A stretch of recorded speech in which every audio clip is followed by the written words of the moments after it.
Isang 65-year-old na lalaki, retired, halos walang pera. Ang hawak lang niya isang fried chicken recipe. Ngayon, meron na siyang 30,000 branches sa buong mundo, higit $34 billion ang annual sales. Paano naging bilyonaryo ang isang nag-i-struggle na retirado? Kung gusto malaman, pag-usapan natin ito.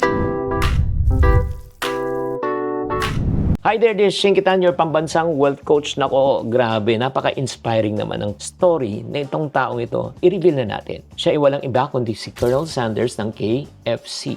Bakit mahalaga itong kwento na ito? Alam mo, karamihan po sa atin naniniwala na kailangan natin ng malaking puhunan, tamang koneksyon, dapat pata pa tayo para magtagumpay. Mali. Ang kwento ni Colonel Sanders ang pagpapatunay na talagang dinify po niya lahat. Nag-umpisa na siya at the age of 65. Nako, alam mo, ang hirap po ng simula niya. Kasi noong 5 taong gulang pa lang si Colonel Sanders, namatay na ang kanyang ama. Napilitan siya magluto para sa kanyang pamilya habang lumalaki, naging laborer, sundalo, insurance salesman at kung ano pang trabaho. Karamihan hindi nagtatagal, pero yun nga, sumunod-sunod naman ang kabiguan. Pero meron siyang isang skill na paulit na bumabalik sa kanyang buhay. At yan ang pagluluto. At di niya pala alam na yun pala ang magpapaasenso at magbabago ng buhay niya. Kailan nangyari to? Noong 1930. Napatakbo niya ang isang maliit na restaurant sa loob ng isang gas station sa Kentucky. Dito na ginawa niya ang chicken recipe with secret of 11 herbs and spices. Dumami ng customer, lumakas ang negosyo. Mukhang ito na sana ang kanyang financial breakthrough. Pero, again,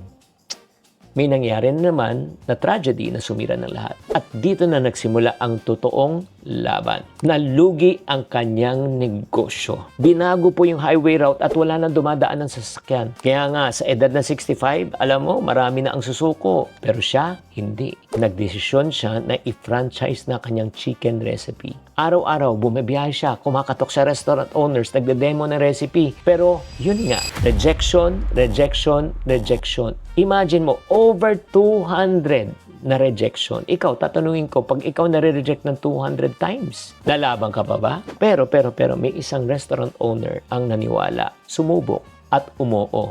Doon na po nagsimula ang franchise ng KFC. Habang dumadami ang franchise partners na malaki ng brand niya, syempre, hindi lang siya nagbebenta ng manok, kundi nagbebenta siya ng tinatawag na franchising system. And after that, the rest is history. So ano yung billion-dollar lesson na pwede nating matutunan? Lesson number 1. Ang skill set mo ang pinakamahalaga. Ano yung skill set niya? Magaling siyang magluto. Specifically ng chicken. Kaya huwag mong maliliitin ang kakayahan mo ha. Hindi pera ang nagbago ng buhay ni Colonel Sanders. It's his skill. I just always remind people, kapatid, you are just one skill away to double your income. Ang tanong, ano yung skill mo na pwede mong pag-aralan at benta at galingan? Number 2, rejection ay bahagi lang ng presyo ng tagumpay. Probably ikaw, na-reject ka lang, nasabihan na hindi maganda produkto mo, umayaw ka na. Always remember, quitters never win and winners never quit. Number 3, hindi naging hadlang ang kanyang edad. Imagine mo, nagsimula na siya sa 65. Ikaw, ilang taong ka na? 25 ka pa lang. Umaayaw ka na. Ang tanong, handa ka na ba magsimula muli? It's not how many times you fail, it's how many times you bounce back. Kaya kung susunod na kakain ka sa KFC, tatandaan mo to kapatid, hindi lang Kentucky Fried Chicken ang kinakain mo.